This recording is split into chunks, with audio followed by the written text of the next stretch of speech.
I'm here with David Briggs. David, tell us where you are currently. Hello, Chelsea.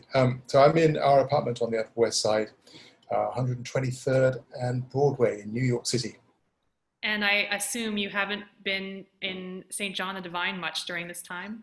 Well, actually, just very recently, I've been able to secure some practice time in the cathedral, which is, I can tell you, going in there for the first time was just the most amazing experience. After not having been in the cathedral for well over 3 months, it's such a incredibly special space, and I feel very privileged to, especially to be in there alone. It's really fabulous.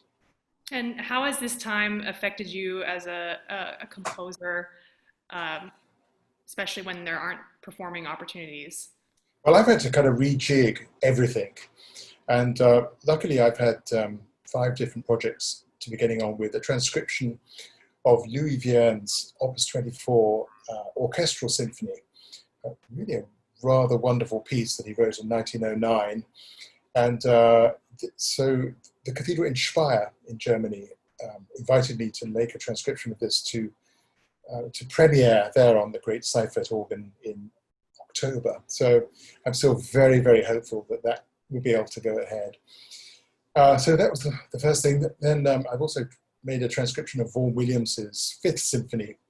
This was a commission from the Ralph Vaughan Williams Society, and so that's a very lush and wonderful piece. Actually, Herbert Howells described it as, what did he say, a benediction for the whole of mankind. And so, during this period, we kind of need that. And so that was that. And then I've been commissioned to write a new mass for Wells Cathedral in the UK, and a new Mag and Nunc for Trinity College, Cambridge, for recording next summer. So I've been quite busy. Yeah, we'll look forward to hearing those pieces come to life. Thank you. And we're lucky that we're going to hear your piece for the Atlanta convention, despite not being in Atlanta. I know, isn't And this is an amazing venture, and kudos and hats off to the AGO for fixing this online festival. It's, I think, a wonderful thing to do. absolutely. So let's talk about your piece and Mhm. how you decided to write this Passacaglia and what your inspiration was.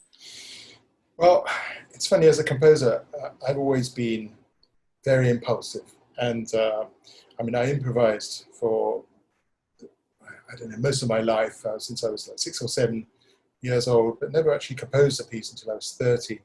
But what usually happens with me as a composer is that something clicks, whether it's in the shower, on the subway, or in an airport lounge or whatever, and I just have a German of an idea, and then I just run with it and see what happens. So this particular piece, it just struck me that although obviously with the majority of Passacaglia themes over the centuries, there are elements of chromaticism from Bach through Reger, and the Brahms Fourth Symphony, and so on. But I just thought what fun it would be to write a Passacaglia with an entirely chromatic theme. So what happens is, well, you can see it there in the pedal part.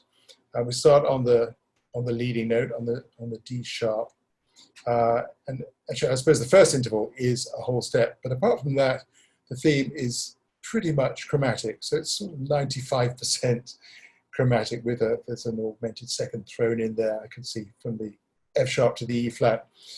But I thought it would be a challenge to work out, particularly in terms of the harmonic language, how to deal with a chromatic theme. So it was just a little bit of a challenge in a way. Yes, and I've noticed there it seems to have some hints of jazz in here. There's Aha. one bar that looks to me very jazzy. This bar 38. Uh, uh, uh, Um, uh, and- I know. I stole it. I stole it from the jazz bar. But um, yes. I love jazz, and I think you know there are huge parallels between the harmonic language of the jazzmen and the impressionistic language, which I like to inhabit, the sort of language of, I suppose it all started with Debussy really in the 1890s, and then going through Ravel and Duruflé, Paul Ducasse, and then of course Dupré and Duruflé. I suppose that variation there is it the fifth variation that looks a little bit like the Dupré Yeah, the variations on scary, Noel. scary Crumhorn variation of Was the. it? I know. Wasn't it Stravinsky who said it's wrong to borrow ideas from other composers, but it's okay to steal them. So I sold that from Dupré. And I suppose the thing is about this piece, one of the objectives was really to get as much in a very short time as possible. So there are lots of different, well, the tempo stays consistent. There's a lot of textual variety and a lot of variety with the registration as well. This looks like a lot of notes for the left hand. I Going very know. quickly. Actually, I'm extremely glad that Thomas Hopital is playing this piece, not me. It's one thing to write it, but I'm glad I didn't have to learn it. Yes, and I think that this ending part also may have some more. Look at that pedal part, Chelsea. I mean, if you go up there, that looks as though it could have been sponsored by Fitbit.com, doesn't it? I mean, just imagine the steps you get on your Fitbit by playing We that. all need that right now, don't we? Because We absolutely do. exercise properly. Exactly. And then there's a little bit of a toccata figuration going there with the theme and the pedal with a sort of counter melody high up in the manuals with Yes. the sort of triplets and sextuplets, I suppose you'd call them, in the middle of the texture. Yeah. And then we have crunchy chords at the end. I know Well, they're here very. it is, the fake ending. That's a kind of fake ending there in 103, 104, 105, 106, which I mean it could finish there, but I just thought it would be. I could hear that chord there in 106. That would sound good in a big acoustic. So I just can't wait to hear this recording of Thomas playing this in Saint Eustache. And then there's a sort of coda there with a Yes. hinting at the theme, sort of in triplets and double pedals.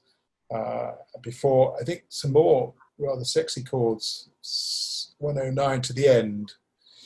Yeah, I don't know where they came from, but they are actually mine. I didn't steal those from anybody else. Well, thank you so much for sharing all that information about your piece. We can't My wait pleasure. to hear it. And can we have your website or a way to learn more about you? Of course, it's www.david-briggs.org. Rather appropriate, isn't it, for an organist to have .org. So, Yeah, you're an org, not a there you com. are. Absolutely. All right. Thanks, David. My great pleasure. Nice to see you.